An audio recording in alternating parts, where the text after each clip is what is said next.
les questions que je me pose après avoir vu Star Wars, c'est bien évidemment lié à Kylo Ren, le fils de Han Solo et de Leia, qui fait partie, qui en fait était le meilleur élève de Luke, une fois qu'il a décidé de recréer l'Ordre Jedi, et qui est censé avoir tué les autres disciples de Luke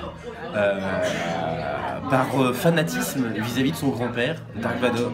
Donc moi la question que je me suis posée, c'est comment un élève de Luke pourrait occulter le fait que Dark Vador est mort au moment où Anakin s'est racheté. C'est-à-dire que c'est quand même Anakin qui a tué l'empereur et qui a établi... Et en fait, ce personnage de Kylo Ren, qui est donc Ben Solo, lui voue un culte à Dark Vador, non pas à Anakin, mais à Dark Vador. Et on comprend qu'il est passé sous l'emprise de Snoke, de l'empereur Snoke, qui est la nouvelle figure méchante qui est sur sa planète. Alors on le voit une sorte de visage déformé par l'usage du côté obscur, un personnage en image de synthèse assez énigmatique. Et donc on se demande qui est cet homme, parce que forcément Palpatine était censé être le Sith le plus puissant. Donc quel rapport il a par rapport à Palpatine? Est-ce que c'est un clone de l'empereur? Parce qu'il y a eu énormément dans l'univers étendu d'extrapolation dans lequel l'empereur, cherchant le pouvoir de l'immortalité, avait lui-même fait des clones.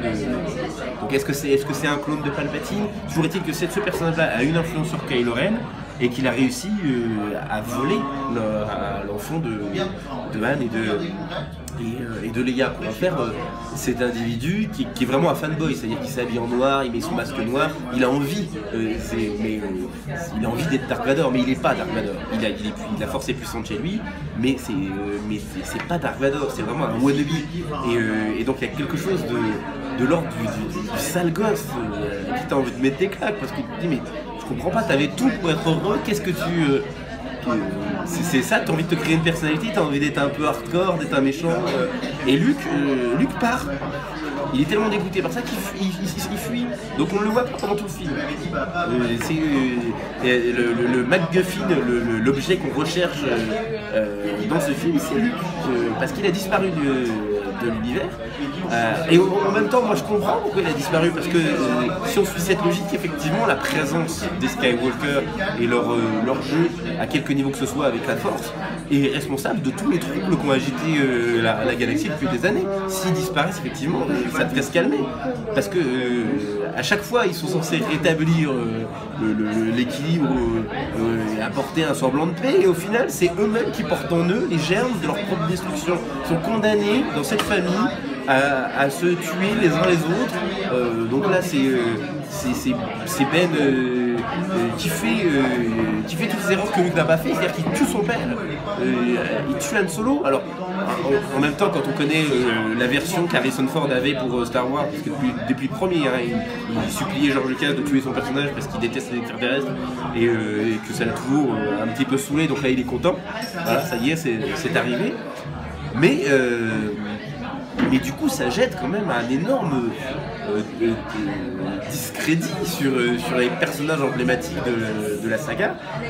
Ce que j'ai vraiment adoré, c'est le personnage de Finn, qui est donc un des nouveaux Stormtroopers du Premier Ordre. Donc c'est plus une armée de clones, mais vraisemblablement ils sont enlevés à leur famille tout jeunes, ils n'ont pas de nom, pas de prénom, ils sont vraiment traités comme des esclaves, et donc lui, il est cet arc où il veut fuir les horreurs et il s'est singularisé, ça c'est vachement intéressant aussi. Et puis il y a ce personnage qui est pour moi la révélation du film, qui fait que tout passe, c'est le personnage de Rey. Qui est cette fille qui est sur Jakku, chez qui la force est très très puissante, qui retrouve le sabre bleu de Luke, sabre qui appartenait aussi à son père, qui avait perdu dans l'Empire contre-attaque quand il se bat contre Dark Vador, et donc elle retrouve le bleu par le vert, et on ne sait pas qui elle est. Elle attendait sa famille sur la planète Jakku qu'il a abandonnée. On ne sait pas quelle est sa famille. tout t'amènerait à penser que c'est une Skywalker aussi,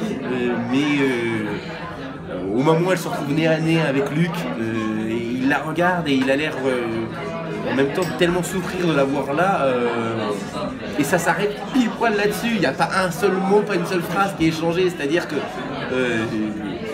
pour le coup là c'est un cliffhanger très dur, très dur. Là, moi j'étais au cinéma, ah ça fait mal ça.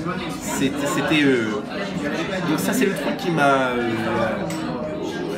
qui m'a un petit peu déplu, parce que du coup on a remis énormément de pièces dans le compteur à questions, mais ça veut dire qu'il va falloir attendre 2 ans. 2 ans pour avoir la réponse, ça fait un peu beaucoup. Mais c'est l'introduction d'une héroïne, sans en faire une caricature féministe. Voilà, c'est juste un personnage féminin juste, sensible, mais pas surémotive, balèze, mais pas surhumaine. Je trouve qu'en 2015, il était enfin temps d'avoir ce genre de représentation. Et vraiment, elle tient le film en grande part. Mais de la même manière que Kylo Ren, parce que même s'il est détestable, Adam Driver, l'acteur qui joue, je dis sur un film, a une palette d'émotions beaucoup plus grande que celle qu'avait Hayden Christensen qui jouait Anakin. Tu vois ces débats, ces dilemmes intérieurs, tu vois son côté gamin. Il y a la scène avec Harrison Ford est très forte.